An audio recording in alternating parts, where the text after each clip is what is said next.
அனைவருக்கும் வணக்கம். என் பெயர் மகேஸ்வரி. என் பெயர் ஆசிகலட்சுமி. ஜெயவித்யா, சந்தியா, லட்சுமி. அரசு உயர்நிலைப்பள்ளி பெரியசவலை 10ஆம் வகுப்பு. இந்த ப்ராஜெக்ட் பேர் என்னன்னா rain water saving from road. இந்த ப்ராஜெக்ட் எதுக்காக கண்டுபிடிச்சா எங்கள் ஸ்கூல்லேயும் எங்கள் கிராமத்திலையும் மழை பெஞ்சு தண்ணி தேங்கிறதுனால இந்த ப்ராஜெக்ட் மழைநீர் சேமிப்பது என்பது மழைநீரை வீணாக்காமல் சேமிப்பதாகும். சேகரிக்கப்பட்ட நீரையும் நம்ம பயன்படுத்தலாம்.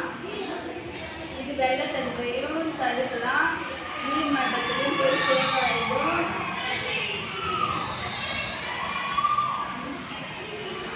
வறட்சியையும் நம்ம தடுக்கலாம். கோடை காலங்களில் பயன்படுத்துவதற்கு உதவியாக இருக்கும். இது தரை அல்லது கூரை பகுதிகளில் இருந்து தண்ணியை சேகரிக்கலாம். இந்த ப்ராஜெக்ட் வந்து நாங்கள் எதுக்காக கண்டுபிடிச்சோம்னா எங்கள் கிராமத்தில் தெருக்களில் நிறைய மழை பெய்யும்போது தண்ணி தேங்கி நிற்கிறதுனால இந்த ப்ராஜெக்ட் வந்து நாங்கள் கண்டுபிடிச்சோம். இந்த ப்ராஜெக்ட் வந்து கொசு கடிக்கிறதுனால மழை தண்ணி தேங்கி நிற்கிறதுனால கொசு கடிக்கிறதுனால நிறைய நோய்கள் வந்து ஏற்படுது. அதனால தான் இந்த ப்ராஜெக்டை கண்டுபிடிச்சோம். மழை தண்ணி தேங்கி நிற்கிறதுனால எங்கள் அத்தியாவசிய பொருட்கள் வந்து நான் செய்கிறது ரொம்ப கஷ்டமாக இருக்குது.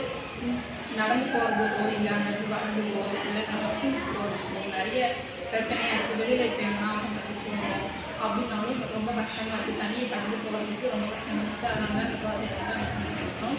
அந்த மழை காலத்தில் இந்த மாதிரி கோல்ஸ் வந்து நம்ம போட்டுருக்கோம். கோல்ஸ் போட்டுருக்கும் போது இந்த மாதிரி ரோடு அமைச்சா இந்த கோல்ஸ் போட்டுருக்கோம். கோல்ஸ் போட்டு மழை தண்ணி வந்து இந்த கோல்ஸ் வழியாக உள்ளார போய் நிலத்தடி நீர் சேரணும்.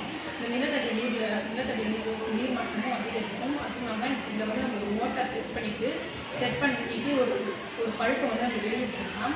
இதில் வந்து நம்ம துணி துவைக்கிறது, தண்ணியை வந்து ஃபில்டர் பண்ணி குடிக்கிறது, அது நம்ம ஜாமான்கள் வந்து குடிக்கிறது, அப்புறம் வேளாண்மைக்கு பயன்படுத்துறது, அந்த மாதிரி நிறைய பயன்கள் வந்து இது நம்மளுக்கு வரும்.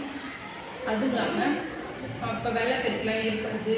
தண்ணி வந்து நிறைய தேங்கி நிற்கிறதுனால எந்த இடத்துக்கும் போக முடியாத ஒரு சூழ்நிலை ஏற்படும் போது இது இருக்கும்போது நம்மளுக்கு நல்ல பயன்கள் வந்து கொடுக்குது.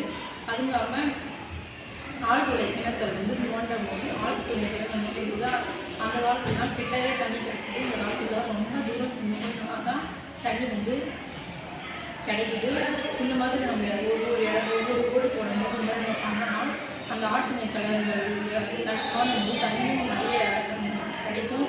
அதை வச்சு நம்ம வேளாண்மை நல்லா பயன்படுத்தலாம்.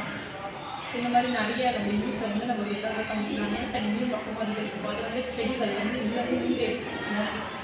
நிறைய பயன்கள் வந்து நம்ம வந்து எடுத்துக்கலாம். அதுவும் இல்லாமல் புயல் வந்து மழை பெய்யும் தண்ணி வந்து ரொம்ப தேங்கி பேருந்து எதுவுமே எங்கேயும் போக முடியாத சூழ்நிலை இருக்கும்போது இந்த மாதிரி நம்ம ஒவ்வொரு இடத்துலையும் பண்ணும்போது நிறைய